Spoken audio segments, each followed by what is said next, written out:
In March 2012, the body of 38-year-old Daniel Roth, a beloved bagel shop owner, was discovered in the back room of his shop, Daniel's Bagels, in Manhattan, New York. An investigation uncovered a tangled web of jealousy, betrayal, and obsession.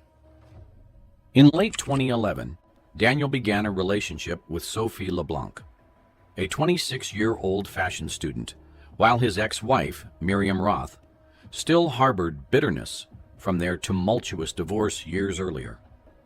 A series of escalating events would ultimately lead to his shocking and brutal murder, unraveling the secrets of those closest to him. It was a chilly evening in early March, the kind that still carried the bite of winter, despite hints of spring in the air. At 8:14 p.m., the quiet hum of Manhattan's East Village was shattered by a frantic 911 call. A young employee, Aaron Mills, had discovered the body of his boss, Daniel Roth, in the back room of Daniel's Bagels. What had started as a routine close-up shift turned into a nightmare he would never forget. When NYPD officers arrived at the scene, the air inside the shop was thick with the metallic tang of blood. The usually bustling bagel shop, known for its warm cinnamon aroma and cheery morning crowds, now felt oppressively still. In the back room, under harsh fluorescent lights, lay the lifeless body of Daniel Roth, a man who had become a neighborhood icon for his charm and entrepreneurial spirit. Daniel's body was sprawled on the floor, his white shirt stained deep red. A single stab wound to his chest told the story of a violent, deliberate attack. Blood spatter streaked across the walls and floor, evidence of a struggle that had likely been brief but intense. Near his outstretched hand was a kitchen knife, its wooden handle slick with blood, discarded as though the killer had dropped it in haste. But what drew immediate attention was the handwritten note clenched tightly in Daniel's other hand.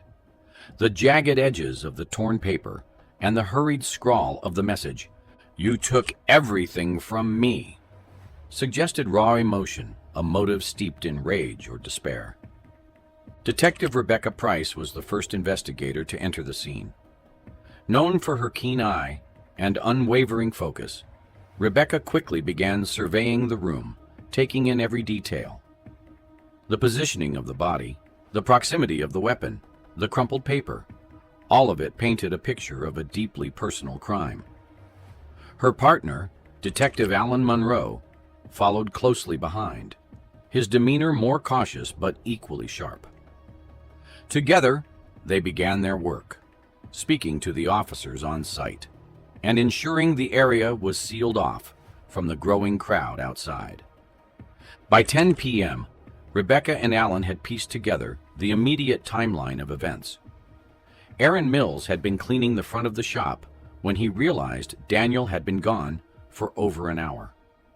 Concerned, he went to the back room to check on him and found the door slightly ajar. That was when he saw the body. Aaron had stumbled back, horrified, before calling 911. Beyond this, Aaron's knowledge was limited, but his genuine shock and trembling hands suggested he was as much a victim of this tragedy as anyone else. 2 days later, Rebecca and Alan began their formal interviews. The bagel shop employees were their first focus. Carla Brown, the shop's manager, had worked with Daniel since its inception. She described him as ambitious and kind, a man who treated his staff like family. But when the conversation shifted to his personal life, Carla hesitated before revealing a significant detail. Daniel had recently started dating Sophie LeBlanc, a young fashion student. Carla didn't know much about Sophie, but mentioned she had seen them together at the shop several times. Daniel had seemed happier lately, but Carla admitted there was tension between him and Sophie that she couldn't quite pinpoint. Next, the detectives turned their attention to the broader circle of customers and nearby shop owners. One witness, a florist named Claire Henderson, reported seeing a woman loitering near the shop on the night of the murder. Claire remembered the woman distinctly, because she appeared agitated, pacing back and forth, and frequently glancing toward the bagel shop's entrance. When pressed for a description, Claire mentioned the woman's elegant coat and striking features, details that matched Miriam Roth, Daniel's ex-wife. Miriam was a name that carried weight in Daniel's story. The two had been married for over a decade, during which they built the bagel shop together. However, the marriage had unraveled 5 years earlier amidst allegations of infidelity. Miriam had fought fiercely during the divorce, particularly for her share of the shop, but ultimately lost significant financial ground. Their split left her deeply embittered, a fact well known among their mutual acquaintances. At 4 p.m. on March 8th, Rebecca and Alan arrived at Miriam's Upper West Side apartment. The building was quiet, its pre-war charm masking the turmoil that lay within one of its units.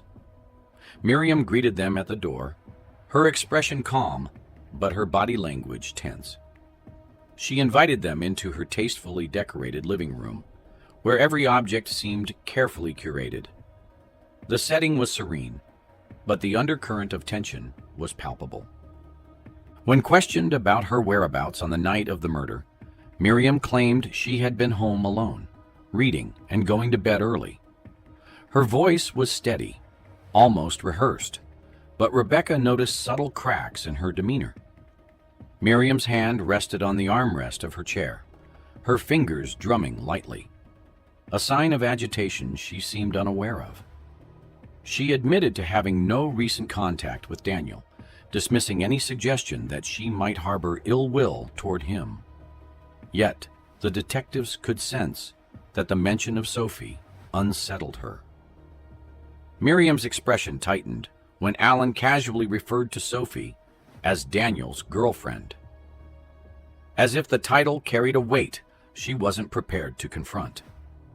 Rebecca and Alan left Miriam's apartment with more questions than answers. Miriam's polished exterior didn't entirely mask her bitterness, and her proximity to the shop on the night of the murder placed her firmly in their sights. However, her calm confidence suggested that if she was involved, she believed she had left no trail. For the detectives, this marked only the beginning of unraveling a case that seemed to grow darker with every turn. Before the tragedy that turned Daniel's Bagels into a crime scene, Daniel Roth and Miriam Roth were the quintessential power couple in their neighborhood. They had met in 1995, when Daniel was a 21-year-old culinary school dropout with big dreams and little else. Miriam, 4 years older, was a marketing graduate working in a small PR firm. She had an eye for potential, and something about Daniel's charm and unwavering ambition captivated her. Their whirlwind romance quickly turned into marriage by 1997. And soon after, they pooled their modest savings to open a bagel shop. Daniel's Bagels was born out of love and struggle. While Daniel crafted recipes, fine-tuning the dough, and mastering the perfect boil-bake method, Miriam worked tirelessly on branding. It was she who chose the catchy name, designed the logo, and managed the finances. In those early days, they worked side by side, often pulling 16-hour shifts to keep the shop afloat. Their sacrifices paid off, and within a few years, the shop became a staple in the East Village, praised for its unique bagel flavors and cozy atmosphere. But as the business flourished, cracks began to form in their partnership.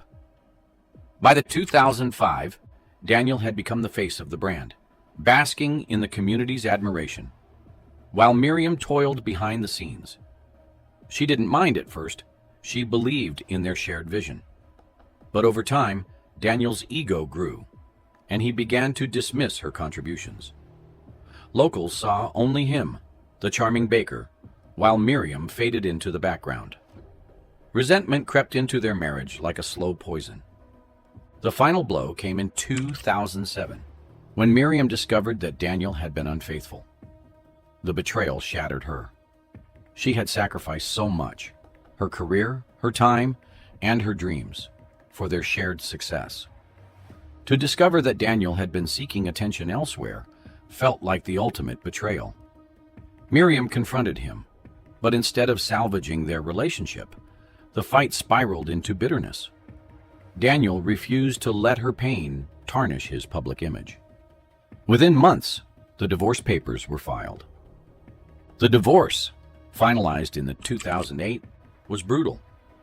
Miriam fought hard for her share of the business, but ultimately lost half her stake due to a prenuptial agreement she had signed in their early days. The financial blow left her struggling to maintain the lifestyle she had grown accustomed to, while Daniel continued to thrive. Friends later recalled Miriam's deep bitterness. She often spoke of how Daniel had stolen her life and owed her everything. For Miriam, the years that followed were bleak. She bounced between freelance marketing gigs and temporary contracts, struggling to regain her footing. Meanwhile, she watched Daniel's life flourish from afar. His success, a constant reminder of what she had lost.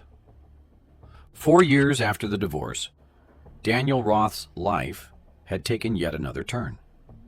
In late 2011, he met Sophie LeBlanc, a 26-year-old fashion student originally from Montreal.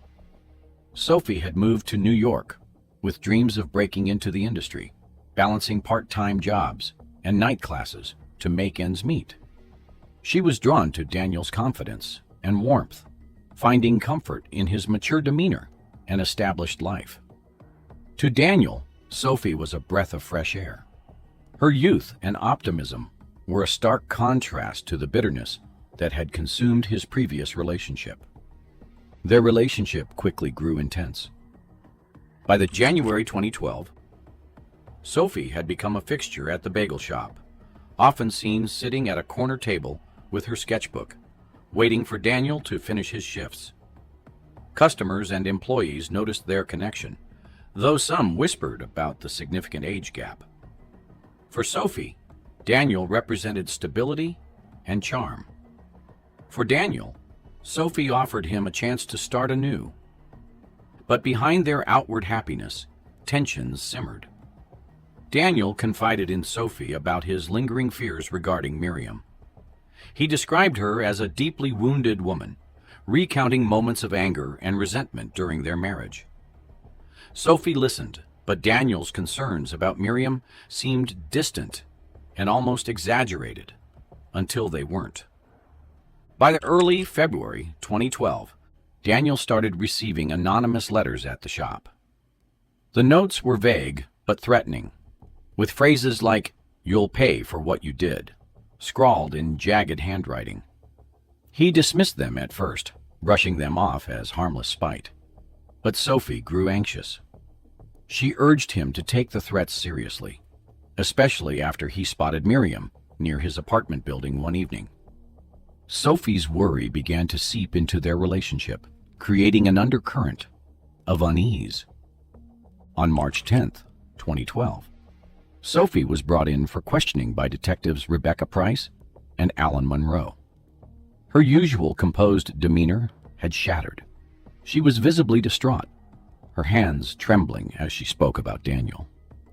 She described their relationship as intense but loving, painting a picture of two people deeply connected, but grappling with external pressures. Sophie revealed how Daniel had expressed growing fear in the weeks leading up to his death. He had mentioned seeing Miriam outside his apartment twice, and each time he said her gaze was cold and unrelenting. Sophie shared her own unease, explaining how the threatening letters had escalated her worries. She admitted to feeling a deep sense of dread, though she had tried to focus on supporting Daniel rather than pressing him to take action. But as the detectives probed further, cracks began to appear in Sophie's narrative. A search of her phone revealed a series of heated text exchanges between her and Daniel. The messages hinted at tension over Miriam, with Sophie accusing Daniel of not fully cutting ties. Sophie appeared to harbor her own insecurities, feeling that Miriam's shadow loomed over their relationship. One message, sent just days before the murder, read, "You need to handle this, Daniel. I won't live like this." Another referenced unfinished business with Miriam, though Sophie insisted the phrase had been taken out of context. Still, the detectives couldn't ignore the intensity of Sophie's emotions, or the possibility that her relationship with Daniel was more complicated than it seemed. As Rebecca and Alan wrapped up their questioning, they couldn't shake the feeling that Sophie was withholding something. Her grief seemed genuine, but her defensiveness suggested there was more to the story. For the detectives, Sophie was no longer just a grieving girlfriend. She was a person of interest in a case that was growing more tangled by the day. The investigation took a dramatic turn on the March 15th, 2012, as critical pieces of evidence began to surface, reshaping the case against Miriam Roth. The forensics team, after days of meticulous work, confirmed the presence of Miriam's fingerprints on the handle of the knife used to kill Daniel Roth. The discovery sent shockwaves through the investigation team, solidifying Miriam as the primary suspect. It raised chilling questions. Was this proof of guilt?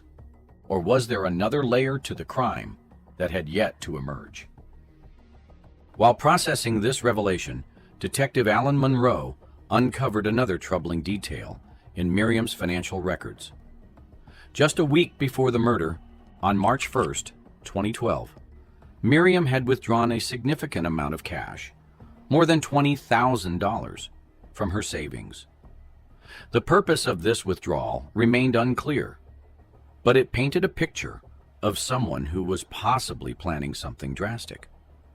Combined with her bitter history with Daniel, the withdrawal seemed to strengthen the theory that Miriam had been consumed by rage and jealousy, leading her to seek retribution. Adding to the mounting evidence was surveillance footage from a nearby deli. The grainy black and white video, time-stamped March 6th, 2012, at 8:02 p.m., showed a woman resembling Miriam walking briskly toward Daniel's bagel shop. The woman's posture and movements matched Miriam's profile, and her proximity to the time of Daniel's death raised further suspicion. While the footage wasn't crystal clear, it was enough to suggest that Miriam was in the vicinity when the crime occurred. As the detectives dug deeper, Alan stumbled upon another piece of damning evidence: Miriam's therapy records. The notes, obtained legally through a court order, provided a window into her mental state in the months leading up to the murder. The records revealed troubling admissions about her feelings toward Daniel and his new girlfriend, Sophie LeBlanc. Miriam had expressed feelings of uncontrollable rage during sessions, describing how she felt humiliated by Daniel's betrayal and Sophie's presence in his life.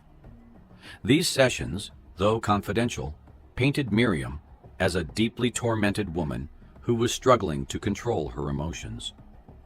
Despite the overwhelming evidence against Miriam, March 20th, 2012, brought a shocking twist that threw the investigation into turmoil.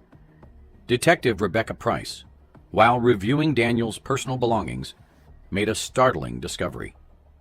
Among his effects was his smartphone, which had gone largely unnoticed until now.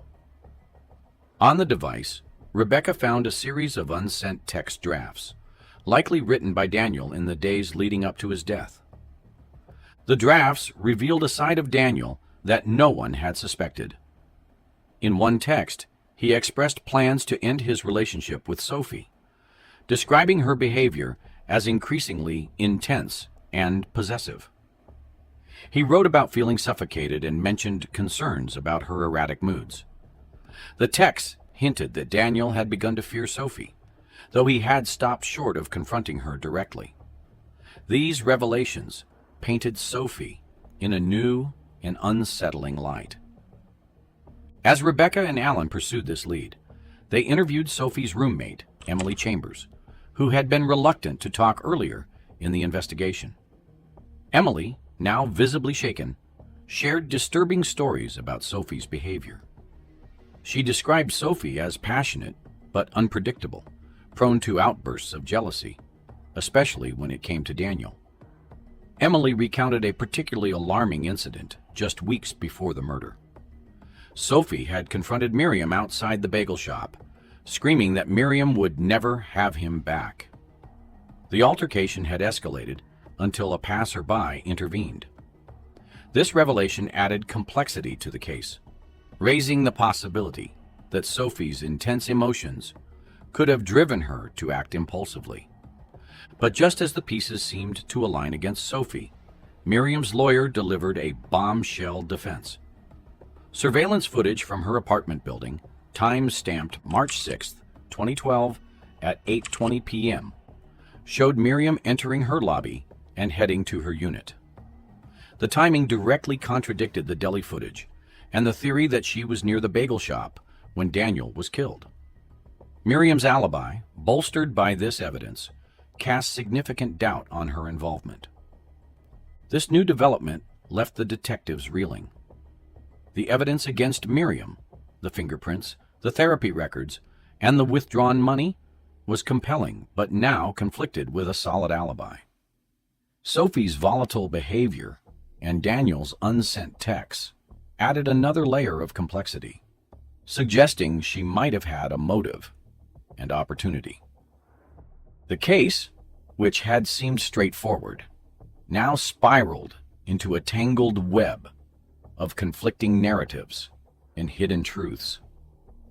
Rebecca and Alan faced a daunting task, unraveling the truth behind a murder driven by obsession, jealousy, and betrayal. Each new piece of evidence blurred the lines between guilt and innocence, making it clear that the truth was far more complicated than it initially seemed. As they pressed forward, the detectives couldn't shake the feeling that the real story had yet to fully reveal itself. The culmination of weeks of relentless investigation came to a dramatic head on March 25, 2012. Detective Rebecca Price, plagued by inconsistencies in the evidence, spent countless hours reviewing every detail of the case. The breakthrough came when she revisited Sophie LeBlanc's phone records. Among them was a previously overlooked message time-stamped just hours before Daniel Roth's death. The text was sent to Emily Chambers, Sophie's roommate, and it hinted at a plan to set things straight with Daniel and end the distractions. This message, coupled with Sophie's erratic behavior and her documented confrontation with Miriam, pushed Rebecca to reevaluate the sequence of events. As she pieced the clues together, a horrifying realization emerged.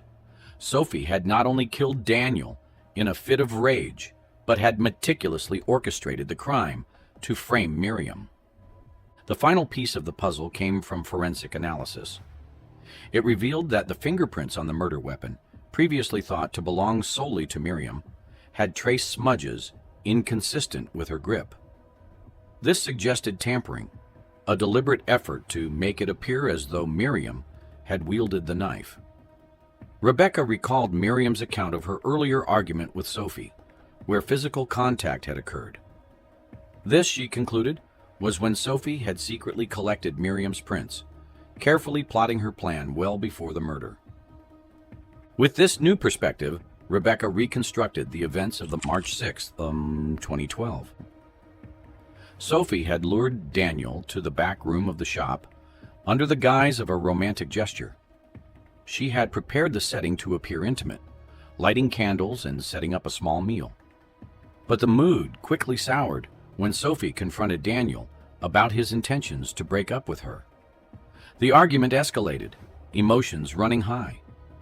In a moment of blind rage, Sophie grabbed the nearest object, a kitchen knife, and stabbed Daniel in the chest. The aftermath was cold and calculated. Sophie planted the incriminating note in Daniel's hand, a detail meant to point suspicion directly at Miriam. She wiped the knife carefully, leaving only Miriam's fingerprints, and discarded it near Daniel's body. By the time she left the scene, Sophie had crafted a narrative that would implicate her lover's ex-wife, ensuring that the spotlight would be far from herself. Rebecca, armed with this understanding, confronted Sophie at her apartment. The arrest unfolded quietly, without the chaos typical of such moments. Sophie, realizing the web of lies was unraveling, offered no resistance. The detectives led her out of the building in handcuffs, the weight of her actions evident in her tear-streaked face. Onlookers, neighbors, who had known Sophie as a friendly and ambitious young woman, watched in stunned silence as the truth about her spiraled life came to light. The trial of Sophie LeBlanc began in June 2013, drawing national attention. The once quiet story of a local bagel shop murder had become a sensational case of obsession and betrayal. The courtroom was packed with reporters, locals, and those curious about the woman who had gone to such lengths to conceal her crime. The prosecution, led by Assistant District Attorney Karen Lowe, presented a chilling narrative. Sophie's text messages, detailing her growing jealousy and fear of losing Daniel, became key evidence. One message to her roommate Emily, recorded on the day of the murder, included an ominous confession. She felt cornered by Daniel's apparent disinterest and Miriam's lingering presence in his life. The prosecution also played an audio recording from Emily's phone, where Sophie, in a moment of emotional breakdown, admitted to wanting Miriam out of the way. Miriam Roth, once a suspect herself, took the stand in a pivotal moment of the trial. She recounted the toll Sophie's actions had taken on her life, describing how she had been vilified, her past mistakes magnified, and her reputation tarnished. Her testimony was raw and emotional, a stark reminder of the collateral damage caused by Sophie's crime. As she spoke, the courtroom hung on her every word, the pain in her voice cutting through the silence. The defense attempted to paint Sophie as a troubled young woman, overwhelmed by her emotions and acting impulsively. But the evidence of premeditation, particularly the careful planting of Miriam's fingerprints, left little room for doubt. Sophie's actions had been deliberate, driven by jealousy and a desire to control a situation slipping away from her. After weeks of testimony, the jury deliberated for only 2 hours. They returned a unanimous verdict: guilty of second-degree murder. Sophie was sentenced to 25 years to life, a punishment that reflected the gravity of her actions. As the verdict was read, Sophie remained stoic, though her eyes betrayed the enormity of what she had lost. In the months following the trial, Daniel's Bagels was sold to new owners. The once thriving shop, a cornerstone of the community, became a bittersweet memory for those who had known Daniel. Regular customers mourned not only his loss, but also the shadow the crime had cast over a place that had once symbolized warmth and connection. Miriam Roth, though vindicated, found little solace in the outcome. The years of bitterness and the trauma of being wrongfully accused left scars she would carry forever. She sold her apartment and left New York, seeking a fresh start far from the city that held so many painful memories. Friends said she moved to a quiet town in upstate New York, where she lived a simpler life, focusing on healing. For Detective Rebecca Price, the case lingered as a grim reminder of how jealousy and obsession could unravel lives. She often reflected on the choices and emotions that had led to such a tragedy. The framed photo of Daniel, still hanging in the shop's back room when it was sold, remained a haunting image in her mind. A man full of promise, tragically cut short.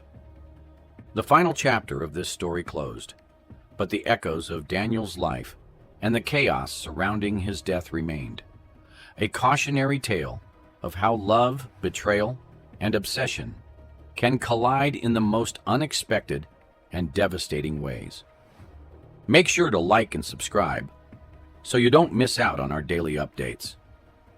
And check out another chilling case we've covered. The story of a state trooper who murdered his female coworker